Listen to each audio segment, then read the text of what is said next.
Mas Aswin? Nama lengkap saya Langgoso Aswin Putra. Iya. Kenapa Mas Aswin memilih penangkaran hewan-hewan seperti ini? Kalau penangkaran ini saya sudah memulai dari tahun 2012. Jadi sejak saya merantau di Jogja, saya mencoba untuk mencari sebuah kegiatan yang menghasilkan karena mohon maaf saya lulusan STM. Jadi saya cuman pendidikan saya rendah. Terus kebetulan juga saya merantau di Yogyakarta, otomatis kan saya susah mencari kerja saat itu. Mencari kerja susah, bayarannya nggak seberapa, sedangkan kebutuhan tinggi. Nah, saya mencari dan memutar otak bagaimana caranya saya bisa mendapatkan income yang menghidupi keluarga. Nah, disitulah tercetus untuk menjual ayam. Itu belum ayam-ayam eksklusif seperti sekarang. Jadi Mahaswin Farm itu berawal dari ayam kate, ayam ketawa, ayam ayam-ayam serama dan ayam-ayam murah yang hanya berharga 100.000.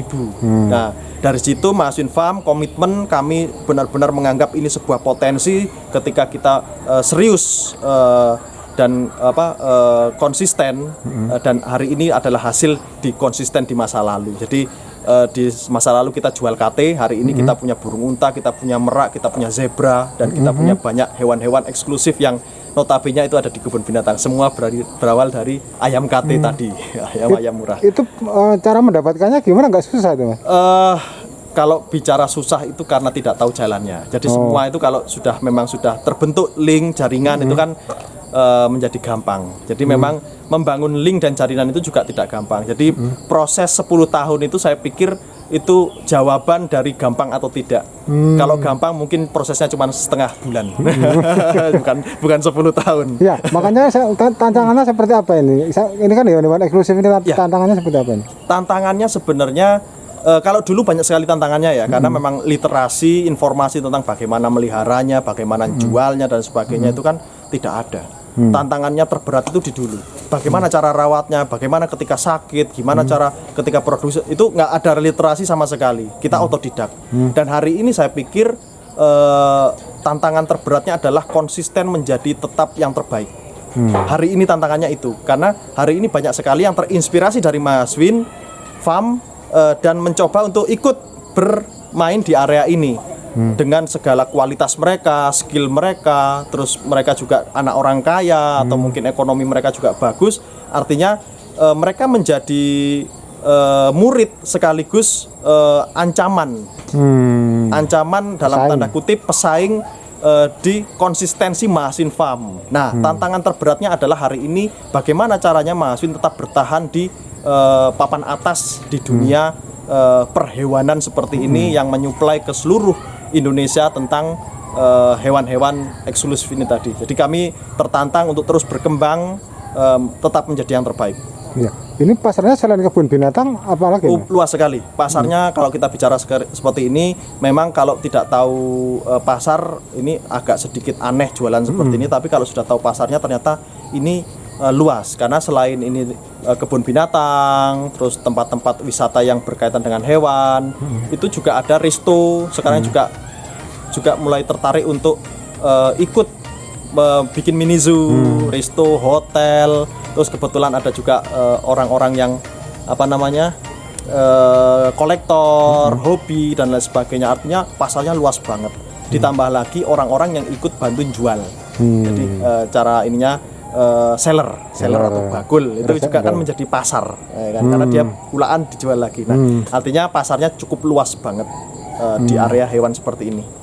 Jumlah koleksi binatang yang Mas Aswin punyai apa aja, Mas?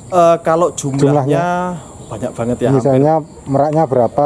Terus merak ada ratusan ekor, burung unta ada puluhan, terus jenis-jenisan pisen itu ayam hutan dari luar negeri itu juga ada ratusan. Untuk jumlahnya saya tidak tahu pasti berapa, harus didata dulu. Untuk jenis-jenisnya cukup banyak sekali variannya. Jenisnya banyak sekali. Ini sudah kemana saja pemasarannya? Seluruh Indonesia, Sabang sampai Merauke. Kita sampai ke Aceh sudah pernah, sampai ke Papua sudah pernah. Jadi hampir seluruh wisata baru yang ada di Indonesia yang ada hewannya itu pasti dipastikan hampir semua dari Mahaswin Farm. Jadi kalau ada wisata-wisata baru, opening, ada hewan-hewannya, tebakan pertama jangan-jangan ini hewan Masin Farm, dan itu biasanya benar.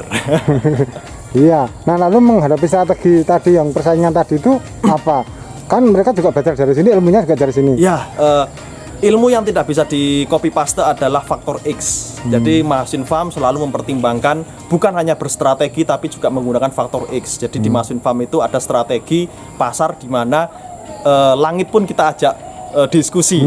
Artinya kita selain kita menggunakan sistem bisnis, kita juga menggunakan sistem sodakoh, silaturahmi dan lain sebagainya, yang dimana sampai hari ini kita tidak niat untuk membisniskan itu, tapi sampai hari ini kita melakukan itu dan alhamdulillah rezekinya tidak terputus.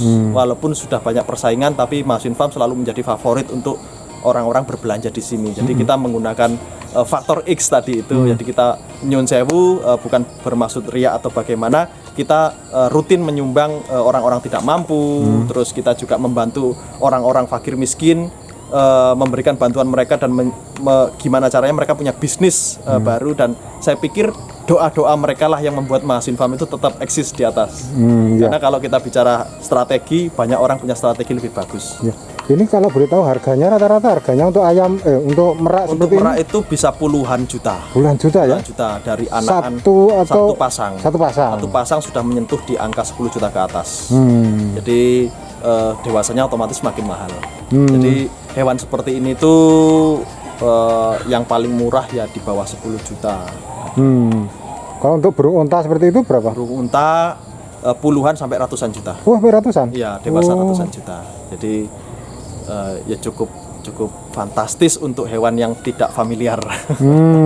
Iya, Tapi makanya. alhamdulillah selalu ada pembeli. Kita kehabisan stok terus, Pak. Jadi kita stok barang-barang kita selalu kekurangan, bahkan kita akhirnya sering minta bantuan importir. Karena memenuhi pasar di Masin Farm itu tidak bisa hanya mengandalkan hasil tangkaran. Karena saking banyaknya permintaan. Terus dari mana saja itu kalau impor? Kalau import kita dari luar negeri dan kita tidak bisa menjudge dari sini karena dari negara manapun selama barangnya ready ya kita datangkan. Oh iya. Kalau permintaan paling rame dari kota mana ini? Mayoritas masih Jawa. Masih Jawa ya? Seluruh Jawa.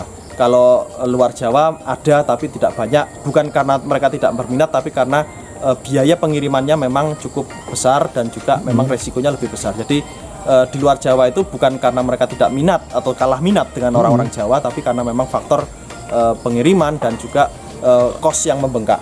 Jadi kalau kita bicara peminat sebenarnya rata, seluruh Indonesia itu rata. Karena siapa yang tidak tertarik untuk melihara merak? Iya, rata-rata Mas, rata-rata kalau mengirim itu berapa ekor?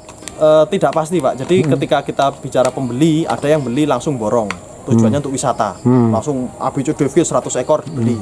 Ada yang hanya hobi, dia hanya beli sepasang. Jadi kita tidak bisa memperrata-ratakan. Jadi kadang-kadang kalau bicara kayak gini namanya usaha nek pas sepi sepi kan gitu. Jadi pas rame seperti hujan yang tidak pernah berhenti. Ketika sepi kayak musim panas yang nggak hujan-hujan. Jadi memang inilah seninya berbisnis. Seninya berbisnis, kadang memang kita rame, kadang-kadang kita sepi. Nah, ada memang momentum di mana Masin Farm itu sampai 6 bulan nggak jualan. Ada. Nah, ada juga momentum di mana sebulan itu bisa sampai 10 kali, 20 kali ada. Jadi itu tidak bisa diperrata-rata akhirnya. Masa pandemi ada pengaruhnya? Ada pengaruh. Masa pandemi pengaruhnya kenaikan permintaan menjadi 200%. Oh iya? Oh malah justru itu ya? Karena tapi segmennya berubah. Jadi dari pelaku wisata berubah menjadi pelaku hobi. Karena ketika pandemi para penghobi ini dirumahkan atau banyak di rumah dan mereka bosen. Kalau orang-orang seperti kami atau seperti kita ini kan mungkin main game. Tapi kalau orang-orang yang nyuwun sewu menengah ke atas, ya mereka di villa butuh hiburan tambahan, akhirnya belinya hewan-hewan seperti ini. Jadi pandemi ini kelonjakannya 200%, tapi segmen pasarnya dari wisata berubah ke penghobi. Justru lebih banyak atau lebih banyak. Karena memang pandemi semua orang bosan di rumah saat itu. Jadi semua akhirnya butuh hiburan dan kita adalah solusi dari hiburan itu tadi. Ya. Lalu untuk perawatannya bagaimana? Apakah ini juga ada Gampang banget. Jadi ada bimbingan gitu istilahnya? ya kalau perawatan khusus sebenarnya tidak ada. Ketika kita bisa atau pernah melihara ayam kampung, saya pikir melihara ayam kayak gini juga bisa. Karena memang pakannya sama, penyakitnya sama, semuanya sama. Yang membedakan adalah harga. Jadi sebenarnya pada dasarnya tidak ada perbedaan perawatan. Karena ada harga yang berbeda, mindset kita merawat menjadi beda. Takut hilang, takut mati. Kalau ayam kampung kan kita tidak ada rasa takut itu. Nah, tapi kalau ayam seperti ini karena harganya puluhan juta bahkan ratusan juta, kita akhirnya menjadi menspesialkan kandangnya jadi tertutup, ya kan, terus akhirnya kita cek makanannya harus bagus dan lain sebagainya. Sebenarnya pada dasarnya tidak ada perbedaan dengan ayam kampung. Oh, berarti lebih mudah Lebih sebetulnya Pak, ya? mudah. Cuman karena harganya itu kita akhirnya menjadi seolah-olah lebih protektif untuk meliharanya. Oke.